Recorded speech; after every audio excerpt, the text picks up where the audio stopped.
Time travel. Several characters have actually managed to jump through time in the past. And as we analyze these stories down to some of their roots, it brings us to ancient Vex technology and experiments. Vesper Station was the center of an alien study under the command of Clovis Bray, and some pretty crazy realizations were made. Today we explore these further, speculate, and talk about the time travelers who successfully traverse the mysteries of time.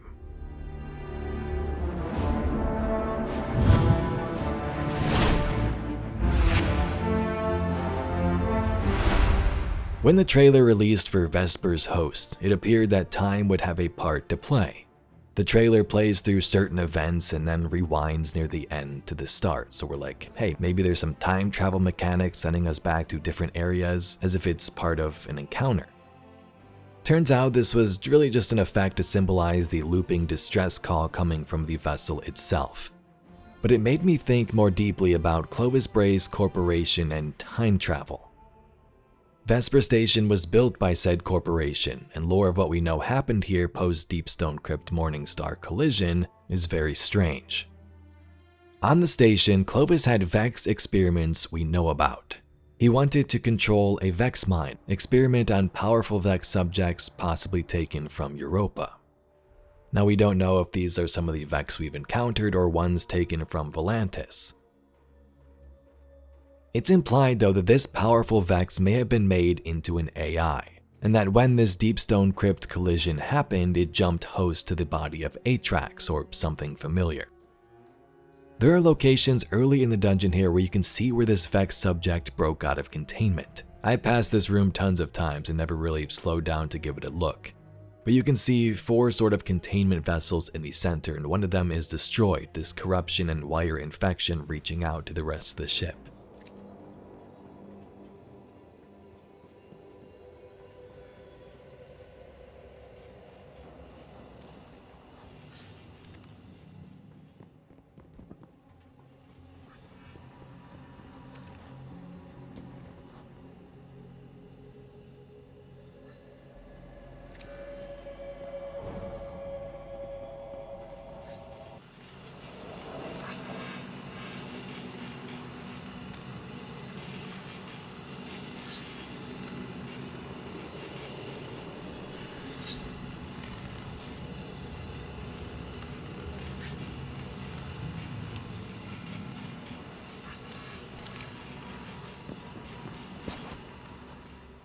Vex deal with aspects of time travel.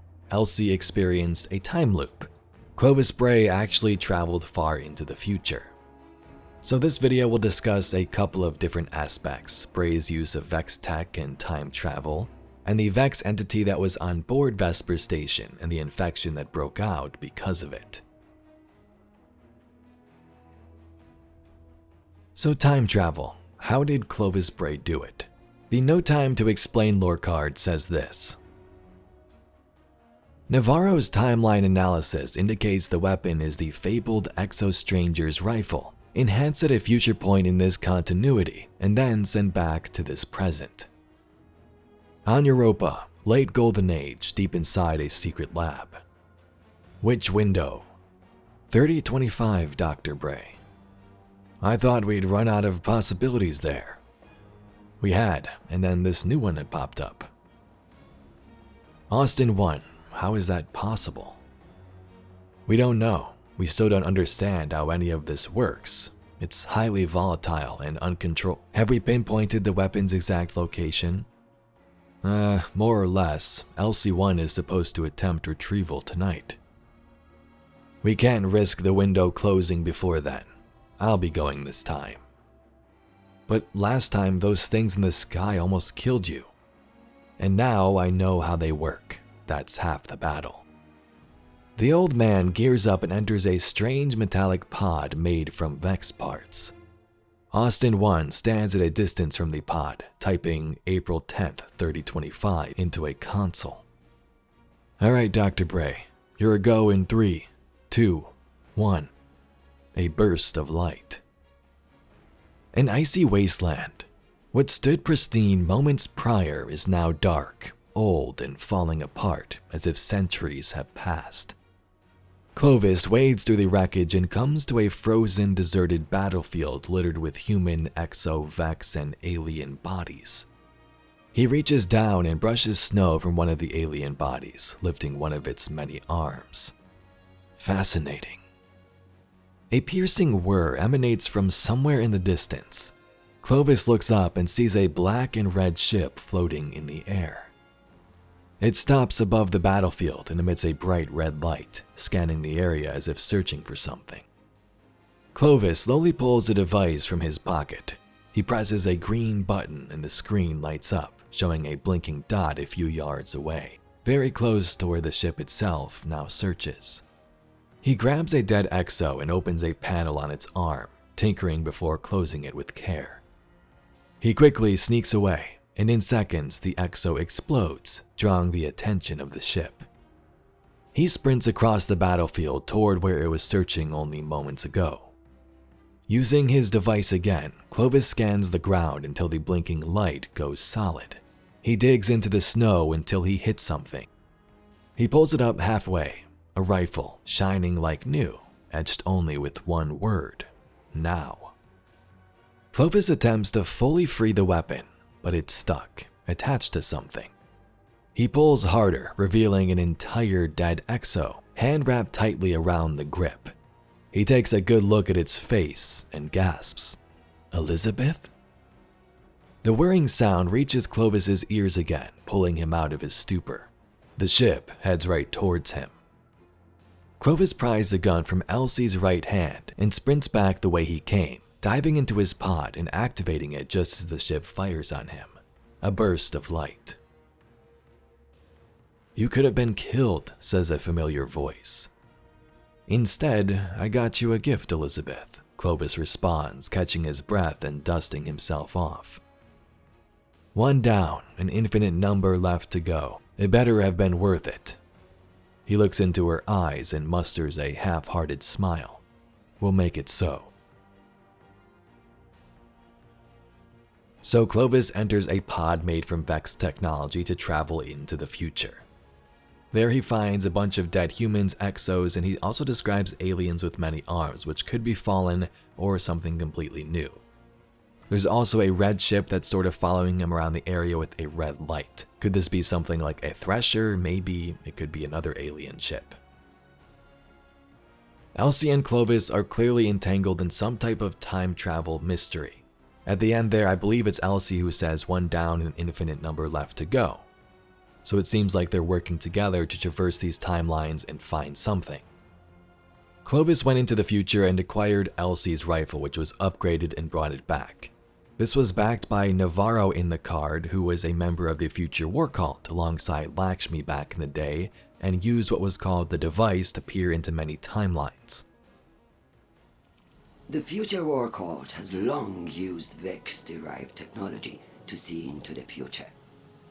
I won't bore you with an explanation of mind forking.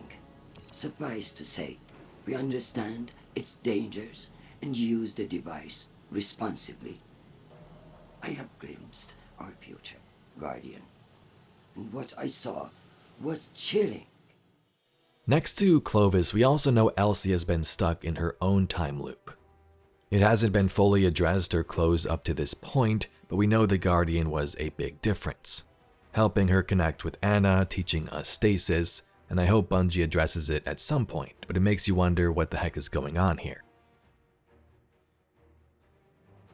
The Vex have been heavily involved in multiple corporation projects. Ishtar and Bray, they made a Vexish AI in Soteria, weapons, and used radiolaria to create exos. Elsie, when she was on Mars in the Warmind lore days, was known to be in contact with someone from Venus in regards to Vex technology. This was likely Maya Sundaresh, and from this knowledge she was able to create the World Line Zero sword. My sister Elsie seemed to love this place. I wish we could see more of the machines she built. They sound incredible. 21 days until divergence. A brilliant classmate I met at the Physics Fellowship in Delhi took a job on Venus to continue her research. Twice a year, we exchange encrypted transmissions to share ideas, for it's a silly notion to lay claim to shared human knowledge. Ishtar Academy materials are forbidden on Mars, but I avail myself of any opportunity to push myself to the next peak. If I can get my hands on a Vex core, there's no telling how far I could push Bray engineering. 12 days until divergence.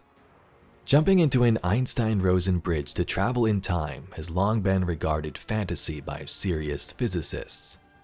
But what if there existed a computer so powerful it could indistinguishably simulate an entire alternate timeline?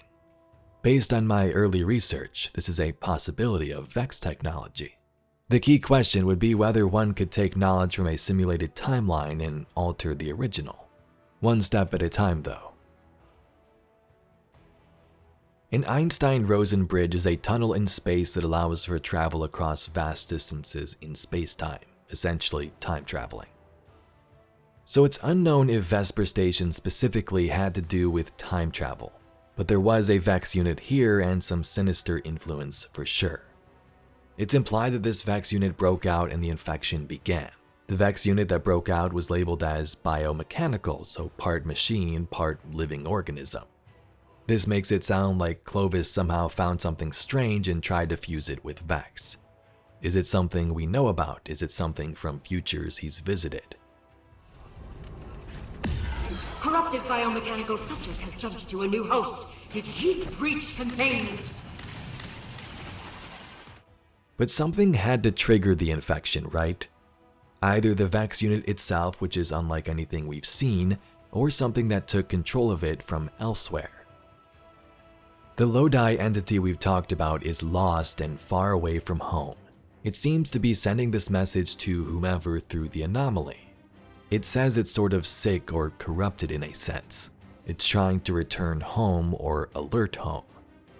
Personally, I don't think we are done with the Vex, and they may have a connection to whatever Lodi is. Either it is part Vex or AI like Soteria for example, or it knows how to use this tech to its advantage. It exists in an incomprehensible space, so what if this space is in another timeline? Anyway, Guardians, that's all we got for today's video. If you'd like to see some more Destiny lore and mysteries just like it, please be sure to subscribe to the channel. I thank you very much for watching, and I'll catch you all in the next video.